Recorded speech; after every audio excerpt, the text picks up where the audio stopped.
Olá, meu nome é Marcos Vinícius, eu espero que a essa altura do campeonato você já saiba disso.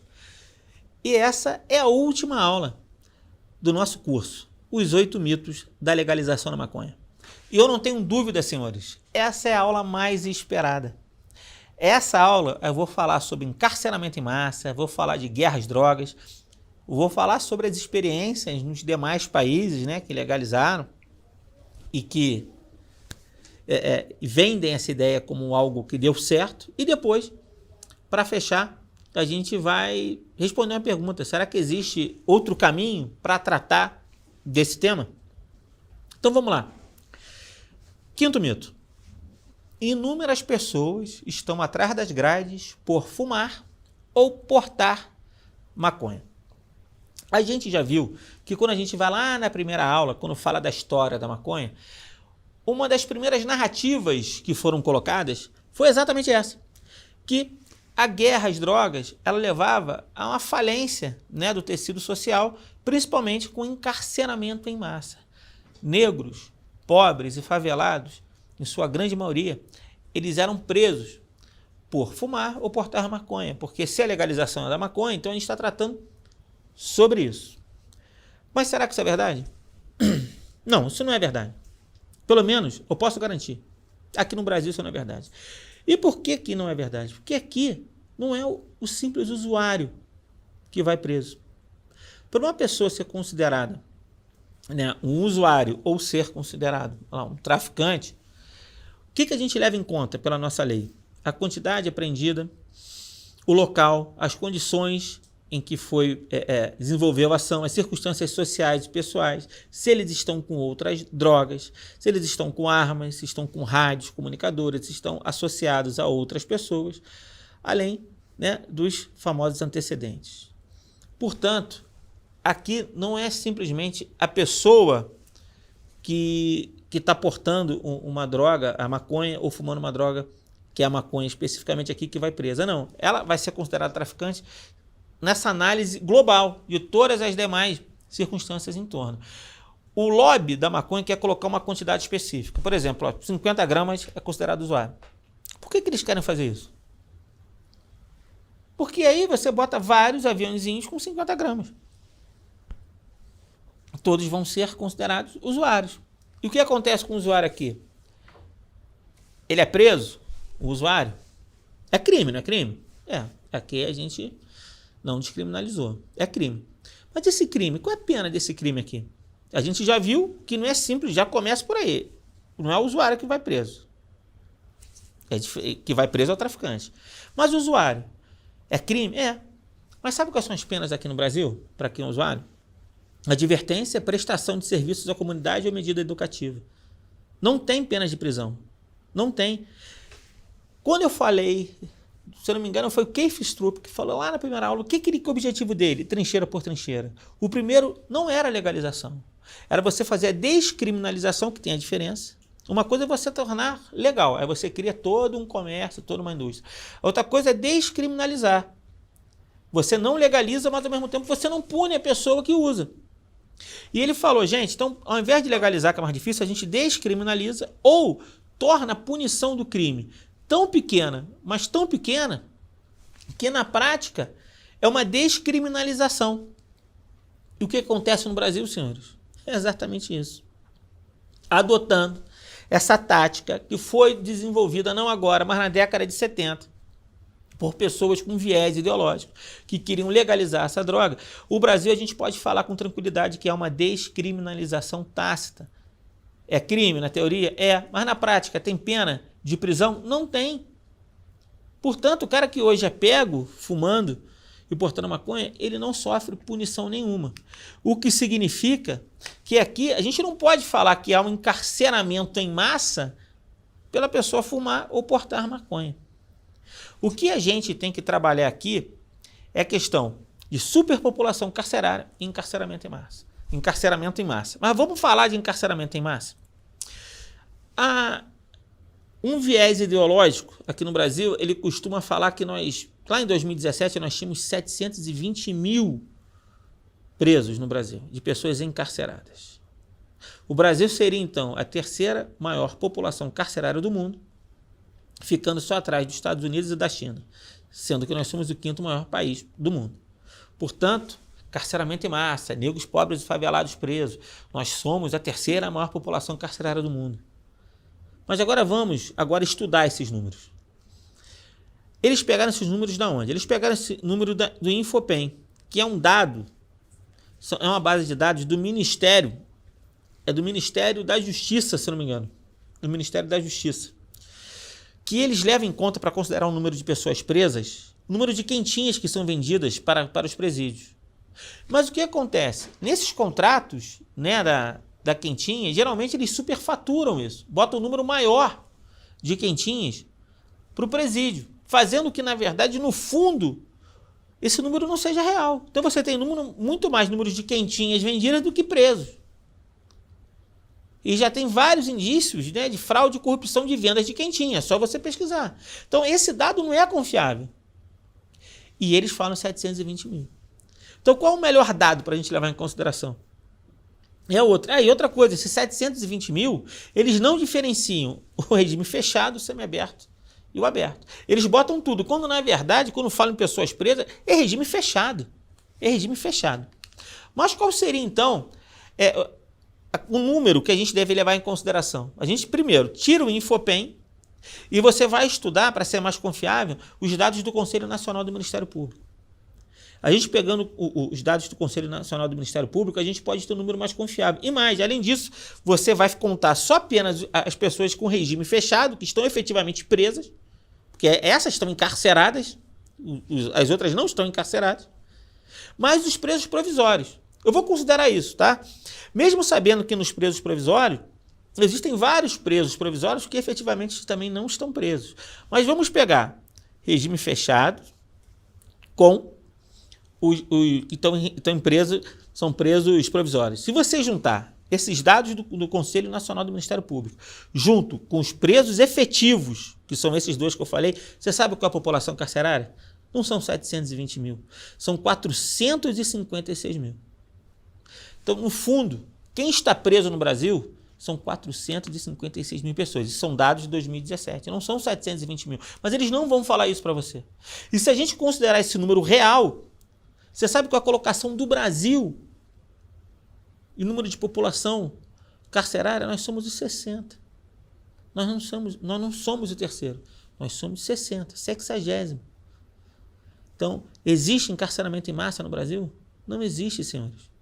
E eles vêm fazendo cada vez mais despenalizando, com esse pretexto de encarceramento em massa. Então, eu posso garantir para vocês, se a gente for comparar na América do Sul são 13 países. O Brasil é o 8º que prende mais. A gente não prende muito. Não existe encarceramento em massa. Ah, prende muita gente que fuma maconha. Isso é mentira. Primeiro que a gente não prende o usuário. Sabe o que a gente vai prender? A gente prende aquele que está associado ao tráfico. A gente prende aquele que vende não só maconha, mas cocaína, crack, aquele que está com fuzil, aquele que está com rádio. Se você for pesquisar, já tem outros crimes. Tem roubo, tem latrocínio. Roubo de carga, então, várias desses grupos de tráfico, eles fazem roubo de carga. Então, o cara que é preso é o traficante, não é o usuário. Portanto, o usuário aqui não vai preso e a gente não tem encarceramento em massa. Tá bom? E a gente não pode confundir encarceramento em massa com superpopulação carcerária. Por quê? O que é superpopulação carcerária? Significa que em um determinado espaço tem muita gente. Então, uma superpopulação que está dentro daquele cárcere. O que isso daqui é superpopulação. O que é encarceramento em massa? É um número desproporcional de pessoas presas sem motivo razoável. A gente já viu que motivo razoável as pessoas têm para estarem presas. E o Brasil é um país que não pune. E aí você vê aqui superpopulação carcerária porque não tem presídio. O que a gente precisa fazer, na verdade? É criar mais presídios. Para que você dê condições para que essas pessoas tenham até a reabilitação, ter a dignidade dessas pessoas restauradas. O que foi feito durante muito tempo foi contingenciamento de valores para a construção de novos presídios. A gente precisa ter uma estratégia. A privatização de presídios é uma. Você cria condição para que essas pessoas tenham uma dignidade nessa prisão. Então, a superpopulação carcerária tem a ver com isso, com falta de presídio. E isso muitas vezes é estrategicamente feito. Você não constrói presídio para dar essa visão horrorosa das pessoas vivendo uma condição realmente assim que causa espécie de você ver, e do outro lado, o encarceramento máximo que não existe. Então eles misturam as duas coisas, empurram isso para você e faz você acreditar nisso. Mas agora você já sabe. Aqui no Brasil, nós temos 224 presos por 100 mil habitantes. Estamos quase igual à Europa, com 192 presos por cada 100 mil habitantes. É isso. Mais um mito derrubado. Não são apenas usuários da maconha, que usam maconha, que estão presos. Ok? E agora esse daqui é sensacional. Sexto mito. A legalização da maconha vai diminuir o poder do tráfico de drogas? Essa eu posso dizer que para mim, eu já falei isso e vou repetir, era a que mais mexia comigo. Eu moro numa cidade violenta. Eu já perdi amigos muito próximos para a violência urbana. Não dá nem para imaginar essa dor que é perder seus amigos por causa de uma guerra insana. E por isso esse argumento, ele sempre mexe. Porque você chega uma hora e fala, cara, se for para não morrer pessoas, a gente legaliza. Mas isso não acontece depois que você estuda.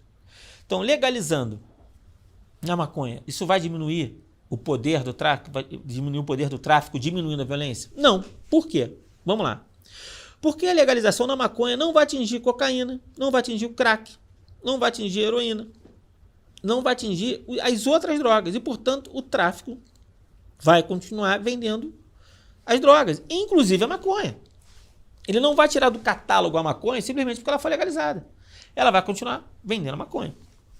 A maconha ela representa entre 15% e 25% das receitas obtidas de grupos de tráfico de drogas. Isso é pouco, eles têm outras receitas. Vamos lá. Outra, porque a legalização só permite a venda para maiores de idade e moradores do local onde foi legalizado. Sendo assim, menores e turistas continuarão comprando no tráfico. A gente já viu que a idade que as pessoas começam a consumir a maconha, a idade que elas começam a consumir é 14 anos. Não adianta você legalizar para 18 anos. Você diminui a percepção de risco, vai aumentar o número de usuários, aumenta a oferta, aumenta a propaganda, você vai aumentar a quantidade de jovens entrando na maconha, comprando com quem? Com o traficante. Então, não dá certo. E o turista? O turista ele vai para o local para fumar maconha, chega lá, não é vendido, ele vai comprar com quem? Com o traficante. E sempre, quando você legaliza, você estabelece limites. E se a pessoa quiser comprar mais, ela vai comprar com quem? Com o traficante. Então não diminui. E mais, porque o imposto, por exemplo, a IPI da maconha legalizada vai ser sempre muito maior. E a maconha do tráfico não tem imposto. E a pessoa vai continuar comprando com quem? Principalmente as pessoas que estão nessas áreas mais vulneráveis do tráfico, vai comprar com o traficante. E o mais importante hoje, que as pessoas não falam, hoje o tráfico de drogas, ele tem outras rendas, diversas rendas. E a maconha, ela não vai fazer tanta falta assim para esses caras. E a gente tem que entender que a gente não está vivendo a guerra de drogas. Por quê? Porque hoje o aspecto que a gente aborda é sempre o aspecto social. A pessoa é vítima da sociedade e por isso ela acaba indo para o tráfico de drogas. Eu preciso falar de um livro que, assim, eu esperei muito tempo para ele ser traduzido. Eu tinha lido boa parte dele, que é o Inside the Criminal Mind. Agora o livro já está aqui publicado, que é A Mente Criminosa. Esse livro é sensacional. E esse cara, ele durante 40 anos, ele estuda a mente criminosa, porque ele trabalha dentro dos presídios. E ele, quando se formou, ele foi trabalhar nos presídios, na década de 70, ele tinha uma ideia de que realmente a pessoa ia para o crime levada pelas circunstâncias. Depois, com o tempo, ele percebeu que não.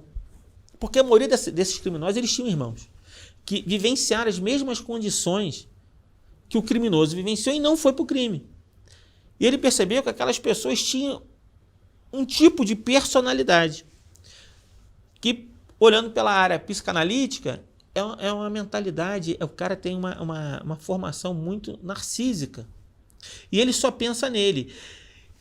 Então, ele falou, cara, o cara comete crime não é porque ele está numa condição ruim, não, financeira, ou foi empurrado por isso, não. Ele comete crime porque ele quer. Porque ele tem um tipo de personalidade que faz com que ele não se importe em cometer crime.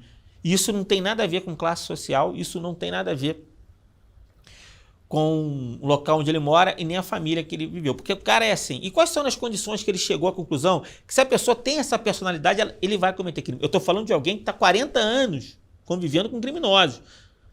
Lá, convive com o cara, trata do cara. Trata do cara. Não é o cara que fica, não, é tudo uma questão social. Ele falou, primeiro, o criminoso, essa personalidade, o criminoso não pensa no dano que ele vai cometer ao terceiro. Ele não tem peso na consciência. Eu já ouvi criminoso falar, eu matei, é minha profissão, o cara não tinha que reagir. É minha profissão, o cara não tinha que reagir. Ele vai e mata. Quantas vezes a gente vê vídeo na internet do criminoso sendo frio, matando a pessoa sem... Não tinha porquê que matar a pessoa, mas o cara mata. O cara não tem peso na consciência. Por quê? O cara acredita. Quem fez esse estudo foi esse cara, que é especialista nisso, nesse livro A Mente Criminosa. Ele falou que o cara... ele se acha vítima das circunstâncias. E o que acontece? A gente tem todo um aparato institucional que reforça isso. Ele fala isso logo na introdução do livro. No criminoso falava, né? Vocês agora estão me dando motivo para assaltar. Eu não tinha, agora eu tenho. Você coloca o cara como vítima. Esse cara, ele acha que ele merece as coisas. E como ele não tem, ele vai lá e pega. Aí você vai ver que tem pessoa que fala que existe uma lógica no cometimento do crime. O cara vai lá e pega. O Estado não me dá, não me deu condições, não me deu estudo, eu vou lá e tomo de você a força. Mas observe, esse mesmo cara tem um irmão que não faz isso. Esse tem um amiguinho criado junto que não faz isso, mas ele faz. Por quê? A personalidade do cara é essa. Ele não se sente obrigado a agir de maneira consciente e responsável com o outro, não tem a menor empatia com o próximo, e ele tem a capacidade de ignorar o medo na hora que ele comete o crime. Então, quando junta tudo isso, você está na frente de um criminoso. Mas ele fala que tem jeito, ele trata as pessoas, né? Ele cuida dessas pessoas, e ele tem condição de reabilitar, mas não é através da vitimização. Esse livro, claro que eu não vou tratar esse tema todo aqui, mas é para mostrar que quando a gente fala em vítima da sociedade, ele fala assim, cara, não é bem assim. E a gente está falando de uma pessoa que trabalha com isso. E junto com isso, aí tem uma parte que eu acho muito interessante, é o estudo do Gary Becker. Esse é um economista ganhador do Prêmio Nobel da Escola de Chicago, em que ele tem outro aspecto que eu acredito muito, que é a teoria da escolha racional. O cara comete o crime porque ele faz um balanço. Retorno líquido do crime com a punição esperada. Então, se eu não vou ser punido e o retorno líquido vale a pena, se eu tenho aquela mentalidade criminosa, eu que juntei essas duas teorias e falei, cara, é isso. O cara tem uma mentalidade criminosa. Beleza? O cara tem. Então o cara tem uma predisposição. Se o meio... Aí entra o meio.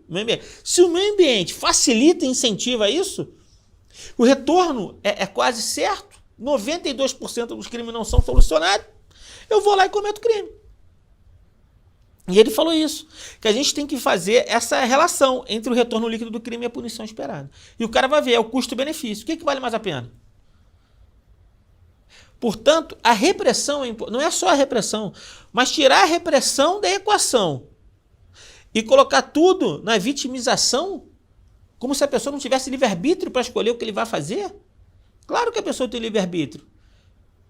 Portanto, essas duas junções faz com que uma teoria tenha dado certo. É a teoria da janela quebrada, que o Rudolf Giuliani colocou em Nova York. E o que ele fez? Ele falou, cara, Nova York, na década de 80, cara, na década de 90, o índice de crimes era altíssimo. E o cara, através dessa teoria de janela quebrada. Que teoria é essa? Você passa numa rua, essa rua não tem janela quebrada nenhuma. Daqui a pouco tu quebra uma, ninguém faz nada, ninguém troca. Aí o outro vai e fura o pneu de um carro. Aí o outro vai e arromba uma porta, ninguém faz nada. Se ninguém faz nada, o cara vai vendo que ninguém está respondendo, eu posso fazer o que eu quero, daqui a pouco aquela rua está toda arrebentada. Então, o que tem que ser feito? No primeiro indício de crime, você vai lá e combate o crime. E os Estados Unidos começou a combater crimes aparentemente inofensivos. Por exemplo, pular a roleta do metrô. Tinham lá policiais à paisana, quando o cara pulava, o cara pegava e o cara respondia por crime. E era penado. E aí eles aumentaram, mudaram a polícia, tiveram várias mudanças. A principal cultura que mudou foi essa. A gente não vai despenalizar tudo e só vai penalizar o crime mais grave. A gente vai fazer o contrário. Porque se o cara vai cometendo crime e não vai sendo punido, ele vai subindo o tom. É só você estudar, conversa com o promotor público. Pega a ficha da pessoa que comete crime reiteradamente, até cometer um crime muito grave. Você vai ver essa pessoa, te garanto que 90% das vezes ela vai ter começado com crimes menores. Se ela tivesse sido pega ali, o retorno líquido não seria esperado, ela poderia ter sido, sim, resgatada pelo Estado, o Estado poderia ter ajudado a reeducar essa pessoa, mas não pune até ela matar alguém. É isso que acontece. Aquele livro Bando de Idolatria e Democídio fala sobre isso. Fala que o começo do livro fala sobre isso, fala que quando a pessoa que comete o crime, foi um crime que aconteceu no Rio Grande do Sul, você vai ver que a ficha criminal da pessoa é gigante e o Estado não fez nada. Por quê? A gente não usa a teoria de janela quebrada, a gente usa o inverso, a gente não pune nunca. E quando vai ver, o cara mata alguém. E acredita que não vai ser pego. E quando é pego, fica pouco tempo preso. Que sociedade é essa? Como que isso vai dar certo?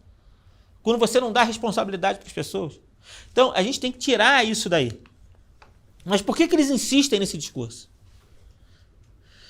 Porque a droga ela acaba financiando um determinado viés político. E financiando tanto de maneira legal quanto de maneira ilegal. Por exemplo, se o meu viés político é a favor da droga, esse lobby financeiro, que é muito grande, como eu já falei, vai financiar a campanha de quem? A minha campanha vai financiar quais projetos? O meu projeto, eu vou chegar onde? No poder. De maneira legal. De maneira legal. E de maneira ilícita. A gente pode ver, que nem já tem matérias mostrando como a Venezuela, né, já virou um narco-estado que se beneficia da questão da droga. Já saem várias matérias sobre isso. As Farc que estavam junto, foram de São Paulo nas primeiras vezes, depois foi descoberta. Tem sempre essa ligação. Por isso que eles vão insistir. E eles colocam sempre essa questão que nunca é uma escolha do indivíduo. É como se o indivíduo não tivesse capacidade de escolher sobre o seu próprio destino, ele fosse um joguete. E quando isso não é verdade. Mas eles mantêm isso porque eles acreditam que a sociedade é perversa, a gente tem uma estrutura perversa na sociedade que leva a pessoa inevitavelmente ao crime. E para aí chegam na guerra às drogas. Mas na verdade a gente não vive guerra às drogas, senhores. Quando eles vêm, e eu vou provar para vocês agora que não existe guerra às drogas. O que a gente vive é chamada guerra territorial. Guerra territorial. Olha que saiu no jornal. Milicianos e traficantes já se uniram em 180 locais no Rio. Mas o importante é que está na reportagem. O que está escrito? 20 anos depois de surgir na comunidade do Rio das Pedras, na Zona Oeste, sob a bandeira de combate ao tráfico de drogas, parte da milícia mudou de perfil para conquistar territórios. Conquistar territórios. Eles querem conquistar territórios. E você observa isso. É uma comunidade invadindo a outra para conquistar aquela comunidade. Então a gente não está falando mais aqui, eu vou legalizar a maconha, vai acabar isso. Não, porque uma facção vai dominar a outra facção. Você viu o que aconteceu nos presídios do Nordeste? Uma facção que fez com a outra quando conseguiu invadir o território da outra? Você acha que se legalizar isso vai acabar? Isso vai atenuar? Isso não vai atenuar. A gente vive guerra territorial e eu vou provar. E como que eles fazem guerra territorial? Senhores, a droga é apenas mais um meio de arrecadar dinheiro do tráfico de drogas. Como que hoje é feito? Eu já mostrei aqui que a milícia e o tráfico já estão unidos em várias comunidades. E mais, a milícia não necessariamente não vende mais droga. E o tráfico já utiliza táticas de milícia. Portanto, hoje o tráfico de drogas, eles se financiam como? Com o tráfico de drogas, inclusive com a maconha, que é só uma delas, e mais. Tráfico de arma, roubo de carga, que eu já falei aqui, que incentivou na intervenção federal no Rio de Janeiro, com GatoNet, lá com TV a cabo pirata, como internet pirata, com fornecimento exclusivo de gás, com extorsão de comércio de moradores, com mototáxi, com explorar comércio de transporte de passageiros e construção de casas de venda e aluguel. Portanto, o tráfico é um problema muito mais sério. O problema que a gente tem hoje do tráfico de drogas é que ele está utilizando as mesmas coisas que a milícia. Eu trouxe algumas reportagens aqui, por exemplo. Está lá, exclusivo, tráfico corta cabos de operadoras e impõe sua internet em São Gonçalo. Traficantes torturam e cobram serviços de moradores em Niterói. Taxa cobrada sobre produtos e serviços financia o tráfico da Rocinha. Hoje o tráfico está fazendo isso. O tráfico imita a milícia e passa a cobrar taxas de até 4 mil de comerciantes em Madureira. Tráfico anuncia a cobra de taxa de segurança em carta a moradores de São Gonçalo. Hoje o traficante ele se financia de outras maneiras. Portanto, não adianta achar que se legalizar a maconha, você vai acabar com essa guerra entre facções, porque hoje a facção ela não ganha dinheiro só com droga, é uma disputa de territorial, uma disputa de território, essa é a realidade. Então, se você legaliza a droga, a maconha, e diminui a arrecadação, o que vai acontecer? Eles vão querer compensar essa perda de arrecadação com o quê? Com mais guerra entre eles e forçando a comunidade local a pagar outros serviços. Isso diminui a arrecadação. E se você aumenta a arrecadação do tráfico, você simplesmente está armando cada vez mais esse tráfico que oprime, eles sim oprimem a comunidade. Eles sim oprimem aquela comunidade. Então, qual é o caminho, senhores? Eu acredito que o caminho é acabar com essa política reativa que a gente tem de entrar dentro de uma comunidade, trocar tiro e ir embora. A gente precisa ocupar territórios. Se a guerra é territorial, a gente tem que ocupar esses territórios. As UPPs, elas durante algum tempo funcionaram no Rio de Janeiro, elas foram importantes. Eu acredito bastante nessa política, até porque quando a polícia entrava e ocupava, os traficantes tinham esse efeito colateral ruim, que eles acabavam ocupando as áreas mais periféricas do estado, do Rio e outros locais, mas você poupava a vida da comunidade local, você ocupava e trazia paz. E trazendo paz, aí sim, você vai levar escolas e serviços, escolas, postos de saúde, você consegue melhorar os serviços desses locais, ocupando esses espaços. Não pense que colocar escolas, mais escolas boas dentro da comunidade vai resolver esse problema, porque essa pessoa vai continuar, porque ela está lá para status, para poder, por ter dinheiro. Ela tem essa personalidade que ela quer estar lá. Não adianta você dar condições materiais, ela vai continuar fazendo isso. Então você precisa ocupar esse território, porque a nossa guerra é territorial. E assim você evita as mortes desnecessárias. E além disso, você tem que sufocar financeiramente os grandes barões das drogas, que são as pessoas que ganham efetivamente dinheiro, e trabalhar nas fronteiras, nas nossas fronteiras secas, quanto nos nossos mares, nos nossos rios, para sufocar e cada vez reprimir mais o tráfico de drogas e evitando assim a morte de pessoas inocentes. Eu acredito que esse é o trabalho e a gente tem que trabalhar esses 3 pilares então, a prevenção com a educação, isso que eu estou tentando fazer aqui, informar vocês sobre um determinado aspecto desse assunto, trabalhar sim com a repressão para que a gente diminua o índice de violência que a gente sofre na nossa sociedade e sim com a nossa reabilitação para aquela pessoa que é presa. Ela tem condição de se reabilitar? Se ela quiser, ela tem. Esse é o aspecto. Porque a nossa verdadeira guerra, senhores, é contra a impunidade. Hoje, o Rio de Janeiro, os seus maiores problemas não são só o tráfico de drogas. A gente tem problema com tráfico, a gente tem problema com milícia. Isso no Brasil, de maneira geral. A gente tem muito problema com roubo e principalmente com a corrupção. A corrupção, ela vai acabando com todas as estruturas. Isso sim, a gente tem que tratar disso e mudar as nossas leis para que elas fiquem mais severas. Por que eu falo? Nunca foi uma questão de guerra às drogas, sempre foi uma guerra de poder. As drogas levam as pessoas aos poderes. Então, quando você legaliza a droga, quando você tem um viés que favorece porque é muito dinheiro, você está favorecendo um projeto de poder. Eu mostro aqui a reportagem que saiu na Veja. Nicolás Maduro é acusado de tráfico de drogas pelos Estados Unidos. E a reportagem mostra que a Venezuela já está tão sufocada, que o Nicolás Maduro está fazendo uso da droga porque está dinheiro para se manter no poder e ela faz negócio, inclusive, com as Farc. Observa que essa questão da droga, ela tem um projeto político, um projeto de poder.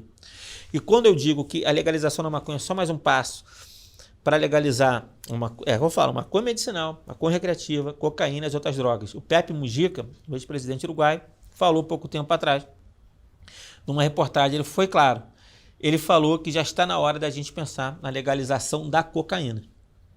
Se lembra que lá atrás foi a mesma coisa? A maconha e depois a cocaína? E quando perceberam que da maconha para a cocaína deram uma freada, só que agora tem questão da maconha medicinal, mas a gente tem que se ligar para legalizar tudo. E você acha que isso acabou por aí? Na ONU, tem uma reportagem da Veja que diz: a América Latina precisa legalizar as drogas, diz a agência da ONU. E olha que ela falou, essa representante, a mexicana, Bárcena, é o nome dela, que comanda esse braço regional da ONU. Ela falou o seguinte: serei muito provocadora. A legalização das drogas seria boa para quem? Para a América Latina e o Caribe, pelo amor de Deus, porque a ilegalidade é o que está matando as pessoas. Ela fala de guerra às drogas. E é hora de cogitar seriamente legalizar as drogas. Ela fala de todas as drogas. E alguns países, como que está a situação? Você acha que no Brasil vai ser só a maconha? Na Colômbia, eu vou falar de alguns. Colômbia, é permitido portar separadamente até 20 gramas de maconha, 5 de haxixe e 1 grama de cocaína para uso pessoal. Peru, limite para o porte pessoal do êxtase é de 250 miligramas de cocaína até 2 gramas, para refinada ou 5, se for em pasta. Já a quantidade da maconha aceitável para o uso pessoal é de 8 gramas. Vamos outros aqui. Holanda, tolerância para todas as drogas. México, carregar até 5 gramas de maconha, meio grama de cocaína, 50 miligramas de heroína ou uma pílula de êxtase, separadamente. Se passar por 3 apreensões, a pessoa é obrigada a se tratar. Mas a verdade é que agora o governo mexicano já está trabalhando, já foi aprovado no Senado recentemente, no final de 2020, a legalização da maconha. Então acredito que lá também vai ser fácil, porque todo esse viés ideológico está no comando no México. Então ele deve passar, porque eles acreditam que vai ter, com essa legalização da maconha, eles vão conseguir arrecadar dinheiro e combater a guerra às drogas. É o que eles sempre falam, guerra às drogas. Portugal, maconha medicinal e descriminalizou as drogas. Argentina legalizou agora, 12/11 de 2020, o cultivo da maconha medicinal para consumo próprio. Portanto, senhores, o Brasil, ele está cercado. Ele está cercado. E não pensa que vai acabar com a legalização da maconha. A legalização da maconha é a primeira. Vocês querem ver?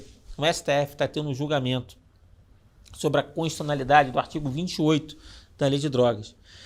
E o Gilmar Mendes, por exemplo, está suspenso o processo. O Gilmar Mendes já falou que por ele, esse artigo é inconstitucional e a pessoa pode portar qualquer droga. Então você vai descriminalizar todas as drogas, se seguir o que o Gilmar Mendes falou. Já Barroso e Fachin falam que ele é inconstitucional sobre a questão do porte da maconha com a droga mais leve. Mas observe, o STF está legislando, né? Eu acho que isso tem que ser devolvido para que o Congresso trabalhe esse tema. Mas isso está muito perto de acontecer. Daqui a pouco vai ser descriminalizada a maconha e daqui a pouco todas as drogas. Senhores, o projeto está a todo vapor. E você vê que é um negócio absurdo. Eu assisti na Globo News, que é a reportagem aí, um analista que afirma que os bandidos compram fuzis por causa da polícia. É sério, cara. Não, estou falando sério. Analista Silvia Ramos, cientista política do Centro de Estudos de Segurança e Cidadania da Universidade Cândido Mendes, afirma que traficantes são jovens do varejo do tráfico e que os bandidos compram fuzis por causa da polícia. Ela fala o seguinte: o responsável pela expansão da violência são as políticas de segurança, que acabam estimulando os criminosos a comprarem mais fuzis para combater os fuzis das forças policiais. Então o traficante ele só compra fuzil porque ele tem que combater a polícia. Não é porque ele está querendo dominar aquele território, não. Não é porque ele tem que se defender do traficante, não. É porque a culpa é da polícia. O negócio é surreal. E saiu numa reportagem da Veja, que é uma reportagem que falava se o Osmar Terra ia cair ou não, mas no meio da reportagem tem a seguinte, ele fala o seguinte: ali uma leitora me questionou sobre uma suposta onda de assaltos cometidos contra as lojas de cannabis legal nos Estados Unidos, fato que desconheço. Como o assunto pode ter me escapado, pedi fontes e referência para a informação, mas ainda não recebi. Aproveito, no entanto, para abordar uma das mais relevantes questões relacionadas à proibição da cannabis, a violência. E olha o que ele diz: vamos supor que os comerciantes do mercado legal estejam sim sofrendo mais assalto do que seus vizinhos, da padaria ou pet shop. Ora, como é empresário legítimo, pagador de seus impostos, a vítima pode e deve comunicar a ocorrência à polícia, que terá a obrigação de investigar e eventualmente prender os culpados, entregando à justiça. Tudo dentro da lei, e exatamente como faria qualquer outra pessoa alvo de ladrões. O traficante, por sua vez, não tem essa opção. E o que ele vai fazer, o traficante? Se armar e provavelmente assassinar o autor do roubo. Não apenas para se vingar e recuperar a mercadoria, mas principalmente para desestimular novos assaltos. É engraçado, eles falam de despenalização, mas ele fala que não, agora ele está fazendo a coisa certa. Ele está matando para não incentivar mais assalto. Então a morte justifica aí, e ele fala que a culpa é o quê? A culpa o traficante ele se arma agora não é para combater a polícia, mas é porque ele não pode a polícia pedir ajuda e ele está se defendendo de quê? Do cara que vai assaltar sua própria mercadoria? Então assim, a culpa de quem é? Você já reparou que a culpa nunca é do traficante que se arma? A culpa ou é da polícia ou é do bandido que vai roubar. Esse é o discurso. E eu quero que vocês saibam o seguinte, senhores. Eles não se importam com pessoas, o lobista. O lobista pensa em dinheiro. E os políticos que querem projeto de poder, eles também não estão preocupados com você. Ele não quer saber disso. Preste atenção, o tráfico vai financiar, legalizado ou não legalizado, vai financiar um viés. Principalmente o legalizado, óbvio. E eles vão sempre apostar nisso. E o pior, eles vão enfraquecer a família o tempo inteiro. Então não caia nesse discurso. A gente não vive uma guerra às drogas, a gente vive uma guerra territorial. A legalização não vai funcionar. E esse discurso de que traficante se protege com armas para combater a polícia e para combater o assaltante da sua mercadoria, isso é realmente um absurdo. Mais um mito derrubado. Não vivemos a guerra às drogas, não vai diminuir a violência e a legalização da maconha. Isso não diminui, porque hoje o tráfico ele se financia de várias maneiras, inclusive da venda da maconha, que ele não vai deixar de vender. Então vamos para o 7º mito. Portugal, Holanda e Uruguai fornecem exemplos exitosos da legalização. Será efetivamente que o Uruguai, esses países todos, a legalização funcionou? Vamos ver como é que está. Saiu uma reportagem que fala efeitos da legalização da maconha do Uruguai. O diretor da Polícia do Uruguai, Mário Laeira, disse nesta sexta-feira que a legalização da maconha aprovada em 2013 não implicou diretamente na queda do tráfico desta droga e que o narcotráfico aumentou o número de assassinatos. Então não diminuiu, não implicou diretamente na queda e aumentou o número de assassinatos. Saiu no exame. Legalização da maconha não diminui tráfico no Uruguai. No ano passado tivemos níveis históricos mais altos de confisco do país provenientes da outra região. Então a maconha aumentou, quando você legaliza, você aumentou o consumo e eles não conseguiram dar conta. Isso que aconteceu, não diminuiu o tráfico, porque o Estado lá, como é que é no Uruguai a questão da maconha? O Estado autoriza que algumas fazendas produzam maconha e distribuam isso para as farmácias. Só que ele não está dando conta. Só que quando você diminui a percepção de risco, você aumenta o consumo. Inclusive, já vou dizer aqui, dos turistas que vão para lá. Portanto, a legalização não teve esse impacto. O que diz Laeira? Também sustentou que pelo tráfico de drogas constatado nos últimos tempos, houve aumento nos níveis de crimes e homicídios. O aumento da taxa criminal, que medimos de 2005 em diante, foi crescendo com base nos fenômenos de oferta e consumo. Que eu falo, tem mais oferta, mais pessoas vão consumir. E aumentando o crime, porque essas gangues, elas vão brigar entre si. A guerra por território, gente. É na ausência do Estado que essas pessoas se criam. E quanto mais drogas, mais combustível para essa guerra. E a maconha legalizada do Uruguai chega ao tráfico e a turistas. O governo reage. Eles chamaram de mercado cinza. O que é mercado cinza? Tem o mercado negro, que é a droga vendida direto. O mercado cinza é essa droga dessas fazendas que estão sendo desviadas para o tráfico e estão sendo vendidas pelo tráfico de drogas. Esse é o mercado cinza. E o governo não sabe o que fazer. Além disso, a quantidade de turista que está indo para o Uruguai para consumir é muito grande. E a droga lá é proibida para turista. Então, qual é a discussão deles agora? Vamos legalizar para os turistas também? Imagina, a coisa só vai piorando. Já saiu no Uruguai, maconha na adolescência, já no Jornal do Comércio, preocupa o governo uruguaio, e saiu no Jornal Gaúcha 0 Hora, aí, que PF relaciona aumento de apreensões da maconha no Rio Grande do Sul à liberação da droga no Uruguai. Por quê? Eles não estão dando conta, mas o consumo aumentou, mais droga para lá. E essa do Uruguai. No Uruguai, maconha entre maiores de 55 anos cresce 229% após a legalização. Aumentou 229% para maiores de 55 anos. Isso é realmente assustador. Assustador. Para a faixa de 35 e 44 anos, 144%. E de 45 a 54, 125%. Então aumenta muito em todas as faixas etárias. Achar que a legalização não vai aumentar é uma ingenuidade. E agora, essa que saiu nessa reportagem financiada pelo Soros, eu botei essa... Tinha até esquecido. O que fala? Exigência de registro, produto insuficiente de baixa qualidade e veto da compra por estrangeiros são criticados no país. O primeiro do mundo a liberar a droga há 6 anos. Então veja, agora, qual é a pressão? Mercado livre. Vamos liberar. Vamos liberar porque já chegou à conclusão que a droga está dizendo aí que é de baixa qualidade, não dá para todo mundo, o estrangeiro não consegue comprar. Então o que tu faz? Abre o mercado. Porque lá é o Estado que comanda, não está dando certo, está aumentando o tráfico de drogas. E aí qual é a solução? Mais droga. A solução é mais droga. Então, no Uruguai não está dando certo. Holanda, coffee shops estão sendo fechados em Amsterdã, saiu na Infomoney. A pressão está sendo muito grande para diminuir os coffee shops, principalmente pelo turismo da droga. A Holanda ela acaba catalisando todas as pessoas que querem fazer o turismo da droga. E isso está afetando o país. O consumo aumenta e o tráfico aumenta também lá. E a política agora para diminuir. Então o objetivo é fechar 1/3 dos coffee shops. Dos 198 que existiam, 30 foram fechados. Principalmente aqueles perto de escola. Outro, Holanda, de paraíso da maconha legal, anarco-estado com tiroteios à luz do dia.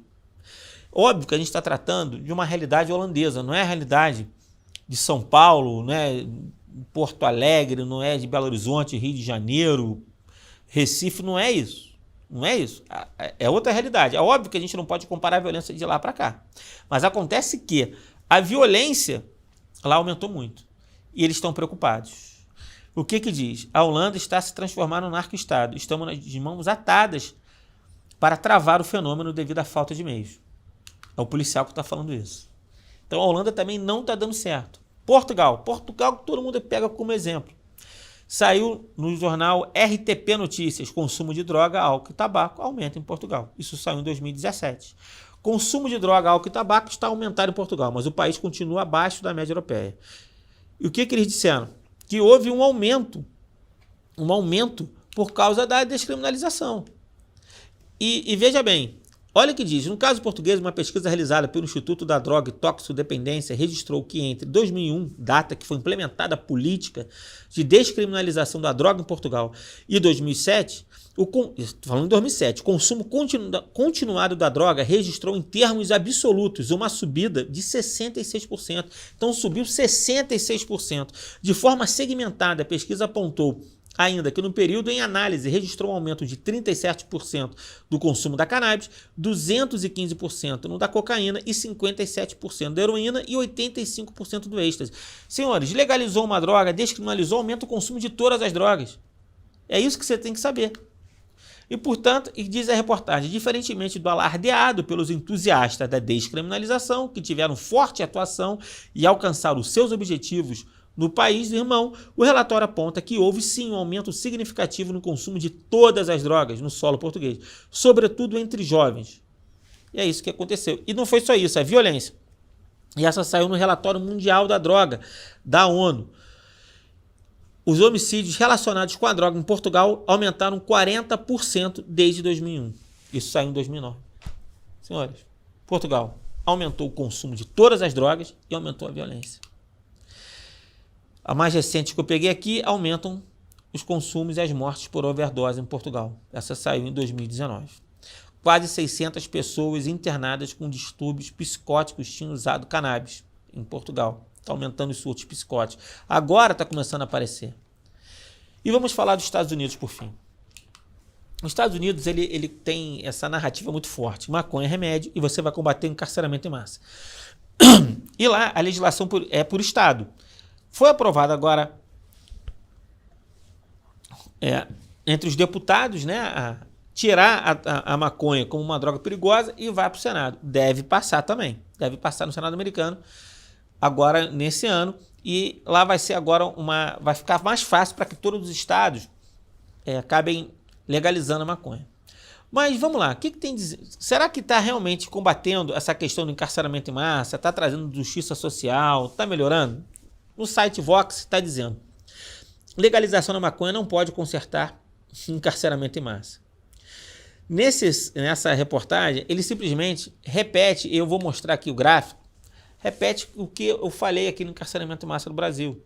Se você for ver nos Estados Unidos, a maior parte das pessoas estão presas não por portar maconha. Não é por isso. Nos Estados Unidos você vai ver por assassinato, é por estupro, por roubo e por tráfico de drogas. É por isso que as pessoas estão presas nos Estados Unidos também. As pessoas não estão presas por fumar maconha. Isso não combateu o tráfico de drogas lá, porque as pessoas continuam consumindo todas as outras drogas e você fomenta e aumenta o consumo. Eu mostrei o aumento do consumo da droga lá no Uruguai. Eu vou falar dos Estados Unidos daqui a pouco. Por exemplo, nesses sites especializados, está dizendo, regulador do Colorado, Denver não possui uma indústria diversificada da maconha. Eles acreditavam que ao legalizar a maconha, esse mercado iria beneficiar os negros e os pobres americanos. Isso não aconteceu. Na reportagem fala que 75% dos empresários no Colorado são brancos. E diz que a indústria não é diversificada. Então trouxe justiça social nos Estados Unidos? Não trouxe. E o aumento do consumo é real nos Estados Unidos? Sim. Em 4 anos, está no Globo, em 4 anos o consumo de maconha cresce 75% entre idosos americanos. Por que entre idosos? Vocês não se tocaram? Por que entre idosos? Porque falam que a maconha é remédio. Cara, isso colou de tal maneira, fala que dor nas costas. Rapaz, eu não passei de 60 não, mas eu sou cheio de dor nas costas. Então, para todo mundo depois dos 40, meu amigo, se você acordou no sentir dor, você já morreu, não sabe. Aí você vai fumar maconha, dor para glaucoma, Parkinson, Alzheimer, serve para tudo. E aumentou muito. Olha o que diz aqui. Considere que nem 10 anos atrás, 0,4% dos adultos com 65 anos ou mais disseram ter usado maconha no ano passado. Agora é 10 vezes maior, chega a 4%. A septuagenária Carol Collin, da Califórnia, contou à CNN que começou em 2018 a comer goma de maconha todas as noites antes de dormir. Estou fazendo isso, ela diz, para dormir e aliviar a dor. E acho, ela não tem certeza, e acho que funciona. Eu não teria feito isso se fosse legal. Então, se não fosse legal, ela não estava se entorpecendo. Porque para dor nas costas, eu já falei aqui que não tem comprovação. Isso, cara. Essa saiu agora, já 3 de dezembro. Com exceção da maconha, a cidade de São Francisco proíbe de fumar em apartamentos. Então, se você mora em São Francisco, você pode fumar maconha dentro do seu apartamento, mas você não pode fumar cigarro. Está proibido, porque a fumaça do cigarro faz muito mal. Mas da maconha não. Afinal de contas, o cigarro não é remédio, mas a maconha é o quê? É remédio. Olha que absurdo que a gente está chegando. Mas preste atenção, a maconha é um símbolo de uma cultura. É isso que tem que ficar claro. E é por isso que toda a narrativa vai ser encaixada nisso. Eles vão falar tudo que é possível para encaixar nessa narrativa de que é remédio, mas no fundo é isso.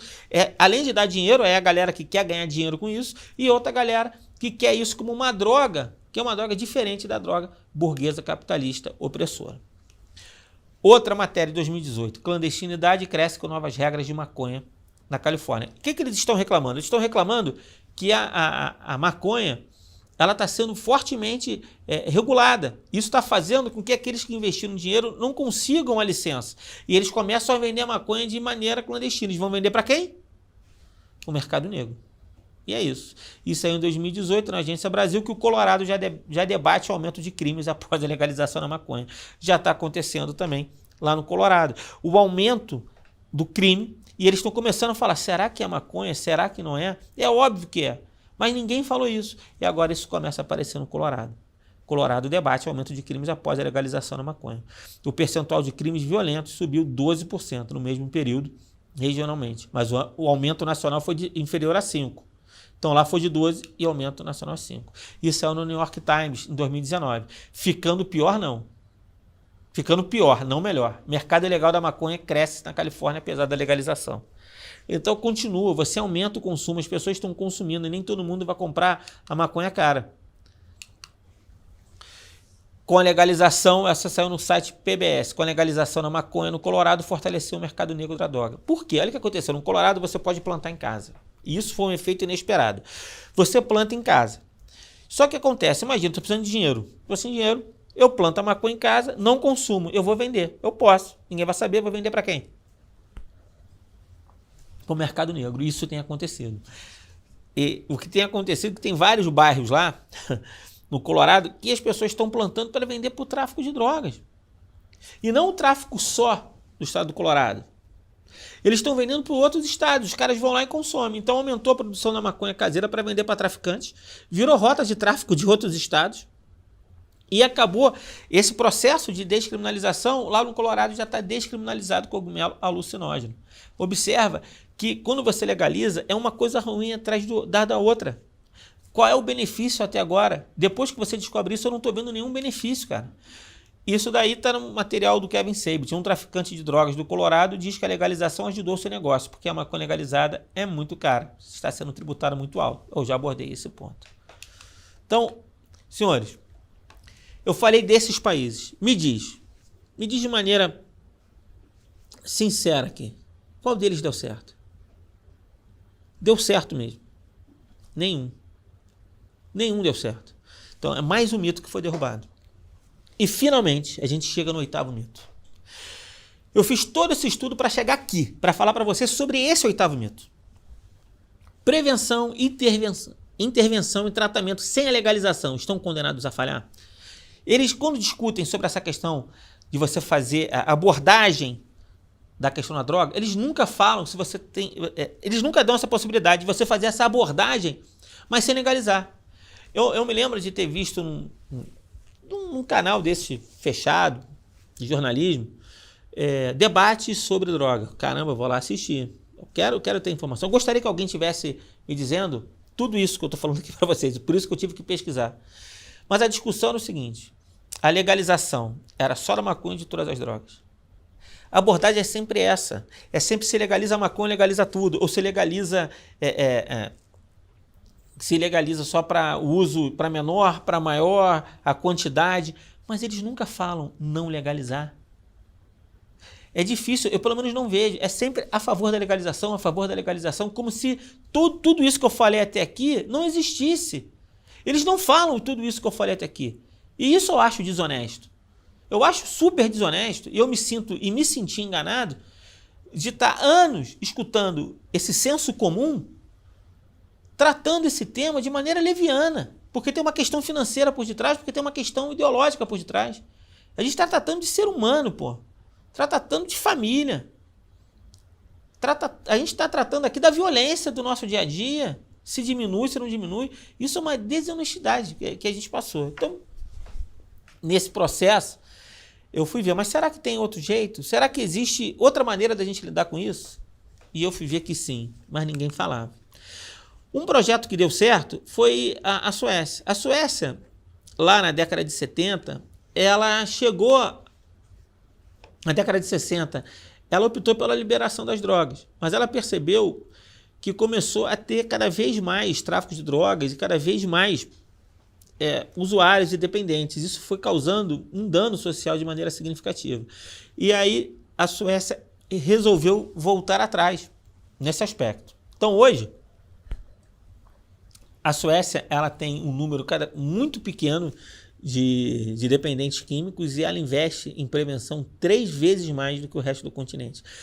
Então ela investiu na não glamorização das drogas, porque o que eu observo no Brasil e nos outros países é a gente glamorizar as drogas, por causa desse símbolo que a maconha ela passa, dessa questão da paz e amor. Enfim, a gente tem que parar de glamorizar. Eles não glamorizam, eles falam a verdade, falam a droga dá prazer, a droga... Se não desse prazer, ninguém ia atrás da droga. Mas ela cobra um preço muito caro.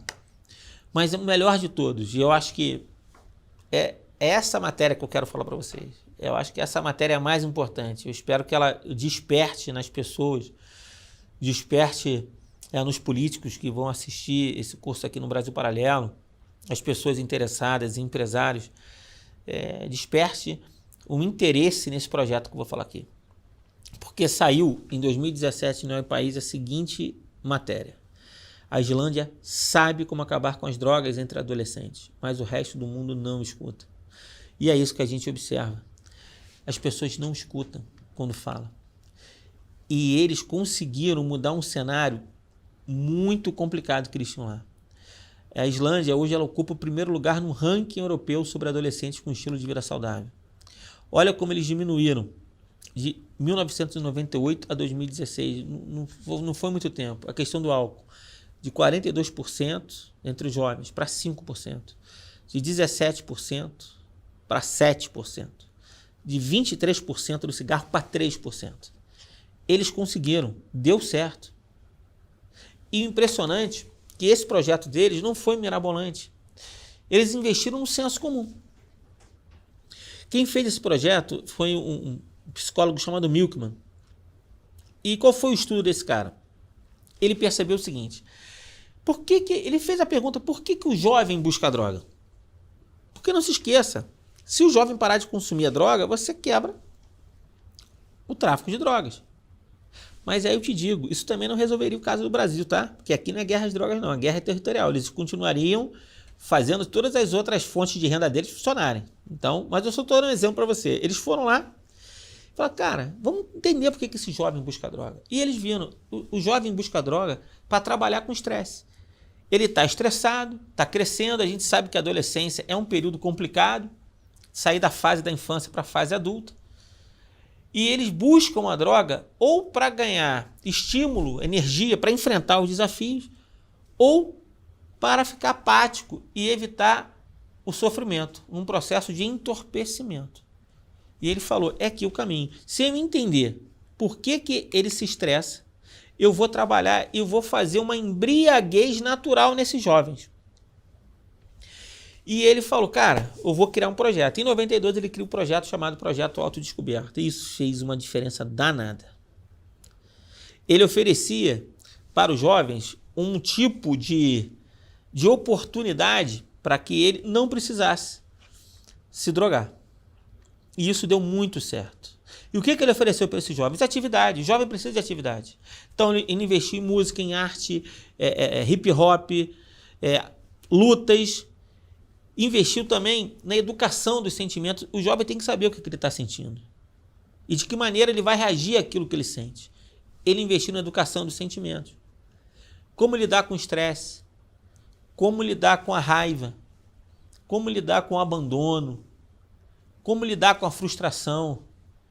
E aí ele foi trabalhando a educação dos sentimentos. Ele deu atividade, ocupou espaço na mente dessa criança, na mente desse jovem, para que ele não fosse buscar em outras atividades, como consumo de drogas, isso para preencher esse vazio. E ensinou essas crianças a lidar com as frustrações. Então a ideia dele foi criar uma geração de adolescentes resilientes, fortes emocionalmente, que compreendendo suas angústias iam melhorar sua autoestima para enfrentar esses desafios. Foi isso que ele fez. E para isso as leis da Islândia precisaram mudar. Penalizou a compra de tabaco. Tu vê, a penalização faz parte, não é a solução, mas faz parte. A gente não pode tirar essa da equação. Penalizou a compra de tabaco por menores de 18 e álcool por maiores de 20. Proibiu a publicidade dessas substâncias. Reforçou os vínculos entre pais e centros de ensino. Aproximou o pai da escola. Isso é importante para o pai saber o que seu filho está fazendo. Mediante a organização de mães e de pais. O que eles fizeram também? Insistiram para que seus pais, através dessas palestras, nessa aproximação, convivessem mais tempo com o filho. Não só aquele que o nego chama do tempo de qualidade. Vou ficar meia hora com o meu filho. Não, conviva com o seu filho. Passe tempo com o seu filho. Seu filho precisa do seu apoio.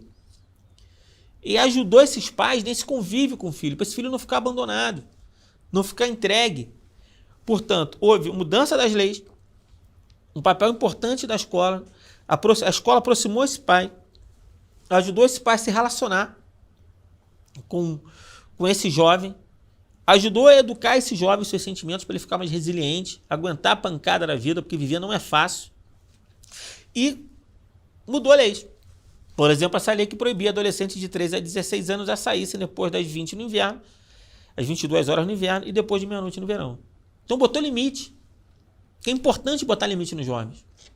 O jovem precisa de limite. Portanto, senhores, a Islândia ela tem um projeto. Ela diminuiu os fatores de risco desses jovens e aumentou os fatores de proteção. Maior presença da escola, principalmente uma presença dos pais, ajudou esses pais a como se aproximar e se relacionar com esses filhos, tornou esses jovens mais resilientes e deu atividades para que desse endorfina para esse jovem não precisar da droga. Então eles investiram em quê? Em acolhimento, em empatia, em conscientização, em autoestima, educação de sentimento, esporte, cultura, presença, limite, afeto. E assim ele deu esperança para esse jovem. E olha que em pouco tempo, como essa sociedade mudou. Esse projeto feito por esse psicólogo, ele já está na Coreia, já está na Romênia, já está em Malta, Guiné-Bissau. Ele vai adaptando a realidade e a cultura de cada país. Eu acredito que já está na hora desse projeto estar aqui. Seria importante quem tiver condições, curiosidade, buscar esse projeto Autodescoberta do Milkman. É só jogar lá que vai aparecer, para que a gente conseguisse fazer aqui no Brasil algo parecido para a gente mudar o futuro dos nossos jovens. E no Brasil é possível dar certo um projeto dessa natureza? Sim. A gente já fez algo parecido com o tabagismo.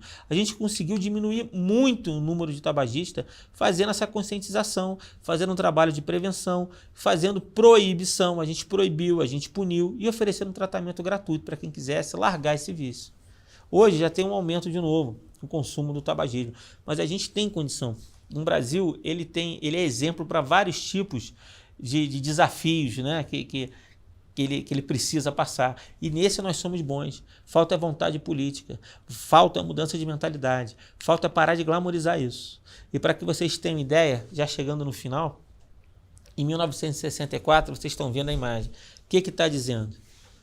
São mais médicos fumam Camel do que qualquer outro cigarro, em 64. Então os médicos incentivavam o cigarro medicinal, vamos dizer assim, que fazia bem para o pulmão. O que dizia já a Associação Médica Americana? A Associação Médica Americana deixa registrada e reconhece uma relação significativa entre o tabagismo e a incidência de câncer de pulmão, além de outras doenças. E que fumar cigarro é um risco para a saúde.